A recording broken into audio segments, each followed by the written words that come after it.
ఈయన యందు నేను ఆనందించుచున్నాను అంటే తండ్రి పరిపూర్ణముగా సంతోషించింది ఎవరి జీవితంలో అంటే ఒక్క యేసుక్రీస్తు ప్రభు జీవితంలోనే. మిగతా వాళ్ళందరూ ఏదో ఒక పరిస్థితిలో దేవుణ్ణి బాధ పెట్టారు. అబ్రహాం గారు బాధ పెట్టాడు, ఆదాము గారు బాధ పెట్టారు, దావీదు గారు బాధ పెట్టారు. కానీ ఒకే ఒక వ్యక్తి నిజంగా దేవుణ్ణి పరిపూర్ణముగా సంతోషపెట్టాడు.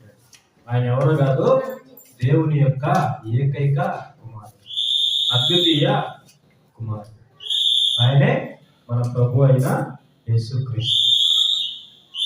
ఈ మాట ఎందుకు చెప్తున్నానంటే తండ్రిని ఆనందపరిచింది యేసుక్రీస్తు ప్రభు అయితే ఆ యేసుక్రీస్తు ప్రభు కలిగిన మనస్సు మనం కలిగి ఉంటే దేవుడు మనలను బట్టి కూడా సంతోషిస్తాడు.